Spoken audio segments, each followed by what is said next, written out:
2008 साली वैद्यकीय क्षेत्रातही अनेक महत्त्वाच्या घडामोडी घडल्या आहेत। यातल्या काही महत्त्वाच्या गोष्टींवर आपण आता एक नजर टाकणार आहोत। कोल्हापूरमध्ये डॉक्टर सतीश पत्की यांनी स्टेम सेल संदर्भात एक अतिशय महत्त्वाचं संशोधन केलंय। गरोदरपणाच्या काळात 20% स्त्रियांना हाय ब्लड प्रेशरचा त्रास होतो, त्यामुळे आईचा किंवा बाळाचा मृत्यू होण्याचा धोका असतो। पण डॉक्टर पत्की यांनी केलेल्या संशोधनानुसार आईच्या हाडामधल्या स्टेम सेल जर तिच्या वारेमध्ये टाकल्या तर या धोक्यापासून तिची सुटका होऊ शकते। कोल्हापूर मधल्या 15 स्त्रियांवर त्यांनी हा प्रयोग यशस्वी केलाय।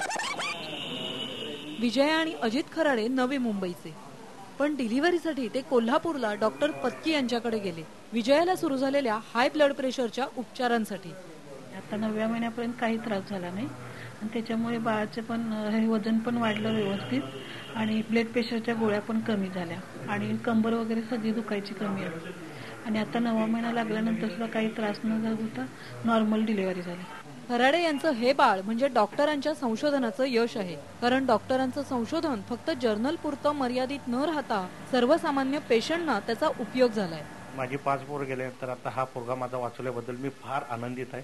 गर्भाशय आणि गर्भनलिकेमध्ये स्टेम सेल्स असतात असं संशोधन यापूर्वी डॉक्टर पत्की यांनीच केलेलं। गर्भाशयातल्या या स्टेम सेल्स गरोदरपणाच्या काळात आईच्या वारेकडे प्रवास सुरू करतात, पण ज्या स्त्रियांमध्ये स्टेम सेल्स कमी असतात त्या स्त्रियांना हाय ब्लड प्रेशरचा त्रास सुरू होतो। बोन मॅरो मधून किंवा मज्जापेशींमधून स्टेम सेल्सचा उपयोग करून गरोदरपणामधलं ब्लड प्रेशर अतिशय कमी होतंय हे आता सिद्ध करता आलेलं आहे। आता सध्या भारतामध्येच नव्हे तर जगामधल्या सगळ्याच देशांमध्ये गरोदरपणामध्ये वाढलेलं ब्लड प्रेशर हे माता मृत्यू आणि बालमृत्यूंचं एक प्रमुख कारण आहे आणि अशा प्रकारचे जर उपचार केले तर माता मृत्यू आणि बालमृत्यूंचं प्रमाण कमी होण्यास खूप मदत होईल। ही ट्रीटमेंट 1 दिवसाची असते। गरोदरपणाच्या 5 ते 7 महिन्याच्या काळात ती करता येते। स्त्रीच्या हाडामधल्या 200 दशलक्ष स्टेम सेल्स गर्भाशयात इंजेक्शनने सोडल्या जातात। त्यासाठी सोनोग्राफी तंत्र वापरलं जातं। केंद्र सरकारचा जैवतंत्रज्ञान विभाग आणि पुण्याच्या पेशी विज्ञान संस्थेनेही डॉक्टर पत्की यांच्या या संशोधनामध्ये सहभाग घेतलाय। आतापर्यंत संतती नियमनाच्या गोळ्या उपलब्ध होत्या त्या फक्त महिलांसाठी, त्यामुळे पुरुषांना आधार घ्यावा लागायचा तो नसबंदीची शस्त्रक्रिया किंवा कॉन्डोमचा। पण अमेरिकेतल्या ओक्लाहोमा विद्यापीठामध्ये केविन मूर या संशोधकांना केलेल्या संशोधनामुळे पुरुषांसाठी संतती नियमनाच्या गोळ्या उपलब्ध होण्याची शक्यता निर्माण झाली आहे। केविन मूरने सध्या आपलं हे संशोधन उंदरांवर यशस्वी केलंय।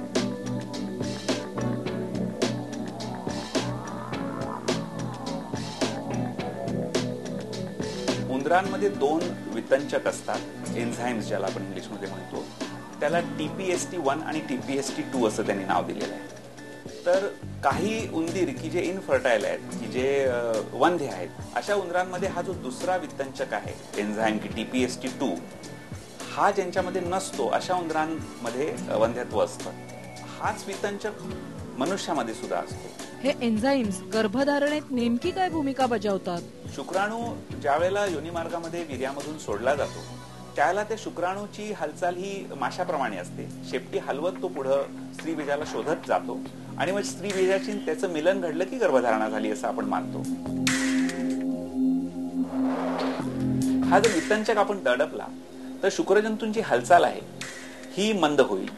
मंद झाल्यामुळे कदाचित ते स्त्री बीजापर्यंत पोहोचूच शकणार नाही आणि जरी ते स्त्री बीजापर्यंत कसे बसे पोहोचले तरी त्यांना भेदण्यासाठी जो त्यांच्यामध्ये फोर्स लागतो शेपटीच्या हालचालीने तो त्यांच्यामध्ये नसल्यामुळे ते स्त्री बीजाला भेदूच शकणार नाहीत आणि त्यामुळे गर्भधारणा होणार नाही। आतापर्यंत कुटुंब नियोजनाच्या कार्यक्रमाचा सगळा भर हा महिलांवरच होता, पण पुरुषांसाठी संतती नियमनाच्या गोळ्या उपलब्ध झाल्या तर यापुढे या कार्यक्रमात पुरुषांनाही सहभागी करून घेता येणार आहे। गर्भधारणा होऊ नये यासाठी संशोधन यशस्वी झाल्यानंतर पुरुषांसाठी गर्भप्रतिबंधक गोळ्या बाजारात यायला मात्र काही वर्ष वाट पाहावी लागणार आहे। या सगळ्या गोष्टी तर महत्त्वाच्या होत्याच, पण वर्ष संपता संपता या संशोधनामध्ये आणखी एका नवीन गोष्टीची भर पडली।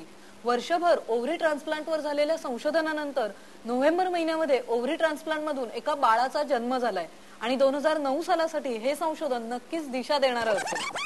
2008 हे वर्ष मुंबईतल्या पायाभूत सुविधांच्या दृष्टीने महत्त्वाचं वर्ष मानावं लागेल, कारण याच वर्षात वांद्रे वरळी सी लिंकवरचा बांद्रा केबल स्टेज हा 600 मीटर लांबीचा टप्पा पूर्ण झाला। त्याचबरोबर शिवडी न्हावाशेवा ट्रान्स हार्बर लिंकचं कामही सुरू होण्याच्या बेतात आहे। मेट्रो रेल्वे प्रकल्पही वेगाने पुढे सरकतोय। हे तीनही प्रकल्प म्हणजे मुंबईतल्या वाहतुकीवरचा ताण कमी करण्यास मदत करणार आहेत।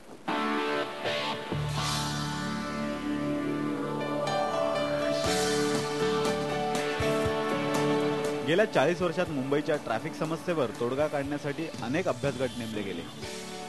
त्यातल्या अनेकांनी मुंबईला असणाऱ्या सागरी किनाऱ्यावरून वाहतुकीच्या पर्यायाची शिफारस केली. त्यामुळे वांद्रे वरळी सी लिंक हा महत्वाकांक्षी प्रकल्प अस्तित्वात आला. MSRDCचा हा प्रकल्प HCC आणि चायना हार्बर इंजिनिअरिंग कॉर्पोरेशन या 2 कंपन्या साकारतायत. खरं तर एप्रिल 2008 मध्ये हा प्रकल्प पूर्ण होणं अपेक्षित होतं, पण मे 2008ला या प्रोजेक्टमधला महत्वाचा टप्पा असलेली 600 मीटर लांबीची बांद्रा केबल स्टेज पूर्ण झाली. यावर असणारे टॉवर हे 126 मीटर उंच असणार आहे, ज्यावरून कनेक्ट केलेल्या प्रत्येकी 500 मीटर लांबीच्या केबल्स जवळपास 20,000 टन वजन असलेल्या या स्टेजचा भार तोलून धरतील. 8 लेनच्या या ब्रिजच्या 2 लेन या फक्त बसेससाठी राखीव ठेवण्यात आल्या. टोल गोळा करण्याची स्वयंचलित व्यवस्था हे या स्मार्ट ब्रिजचं एक वैशिष्ट्य असणार आहे. तसंच या सिलिंकमुळे दरवर्षी सुमारे 100 कोटी रुपयांची इंधन बचत होणार आहे. त्याचबरोबर ध्वनी आणि वायू प्रदूषण कमी होऊन मुंबईच्या आसपास मासेमारीला पूरक वातावरण तयार व्हायला मदत होईल असा विश्वास पर्यावरणवाद्यांना वाटतोय. तसंच अपघाताच्या प्रमाणात घट होऊन सुरक्षित प्रवास करणं मुंबईकरांना शक्य होणार आहे. वांद्रे वरळी सी लिंक प्रमाणेच Sewri Nhava Sheva trans harbour link हा सुद्धा मुंबईच्या वाहतुकीत कमालीची सुधारणा घडवून आणणारा प्रकल्प. यामुळे नवी मुंबई अगदी हाकेच्या अंतरावर असेल. मात्र सध्या काही तांत्रिक कारणास्तव हा प्रकल्प रखडला. जगातल्या मोठ्या ट्रान्स हार्बर लिंक पैकी एक असणारा 4 ते 6,000 कोटी रुपये अंदाजित किंमत असलेला 22 किलोमीटरचा हा प्रकल्प. याचं काम डिसेंबर 2008 मध्ये सुरू होऊन 2013 मध्ये पूर्ण होणं अपेक्षित होतं. 6 लेनच्या या ब्रिज बरोबरच शिवडी ते न्हावाशेवा दरम्यान एक रेल्वे ब्रिज सुद्धा बांधण्यात येणार आहे. या प्रकल्पाचं काम डीबूट म्हणजेच design, build, on, operate and transfer या तत्वावर अनिल अंबानी ग्रुपला देण्यात आलं होतं. पण टेंडरवरून झालेल्या वादामुळे आता ती जबाबदारी पुन्हा MSRDCला देण्यात आली आहे. भविष्यात मुंबईवरच्या वाहतुकीचा ताण वाढत जाणार आहे. त्यामुळे भविष्यात मास ट्रान्झिट सिस्टीम सारख्या एखाद्या सक्षम यंत्रणेची गरज आहे, जी कार्यक्षम असेल, त्याचबरोबर आर्थिकदृष्ट्या परवडणारीही असेल आणि पर्यावरणालाही अनुकूल असेल. कदाचित नियोजित मेट्रो रेल्वे प्रकल्प हे त्यावरचं उत्तर आहे. सध्या 1,10,00,000 प्रवासी दररोज मुंबईत वाहनाने प्रवास करतात. त्यापैकी रेल्वेने 48%, बसने 44%, तर खासगी वाहनाने 8% प्रवासी प्रवास करतात. भविष्यातल्या वाहतुकीवरचा ताण पाहता 1997 ते 2000 दरम्यान इंडो जर्मन टेक्निकल कोऑपरेशनद्वारे एक अभ्यास गट नेमण्यात आला. या गटाने अनेक शक्यतांचा विचार करून अंधेरी ते घाटकोपर दरम्यान एक मास ट्रान्झिट कॉरिडॉर असावा अशी शिफारस केली. मे 2004 मध्ये MMRDAने या शिफारसीवर विचार सुरू केला. त्याच दरम्यान DMRC म्हणजेच दिल्ली मेट्रो रेल कॉर्पोरेशनने मुंबई मेट्रोसाठी एक मास्टर प्लॅन तयार केला. त्यात त्यांनी हा मार्ग वर्सोव्यापर्यंत वाढवण्याची शिफारस केली. मुंबई मेट्रोचं मुख्य उद्दिष्ट म्हणजे रेल्वेद्वारे लोकांना छोट्या अंतरावरचा प्रवास करण्यासाठी जास्तीत जास्त सुविधा उपलब्ध करून देणं हे होतं, जे त्यांना आता अस्तित्वात असलेल्या रेल्वे मार्गाच्या जाळ्यात करणं शक्य नव्हतं. हा प्रकल्प 3 टप्प्यात पूर्ण होणार आहे. या प्रकल्पामुळे मध्य आणि पश्चिम उपनगरांना पूर्व पश्चिम असा आडवा मार्ग तयार झाल्याने या मार्गावरचा प्रवास सुलभ होणार आहे. या प्रकल्पाची काही वैशिष्ट्यही आहेत. ती म्हणजे या मार्गावरची सर्व रेल्वे स्टेशन जमिनीपासून 12 ते 13 मीटर उंचीवर असतील.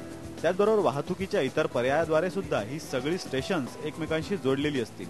या स्टेशन पर्यंत पोहोचण्यासाठी या सगळ्या स्टेशनवर एस्केलेटर्स लावण्यात येतील. 2011 पर्यंत हा प्रकल्प पूर्ण होणं अपेक्षित आहे.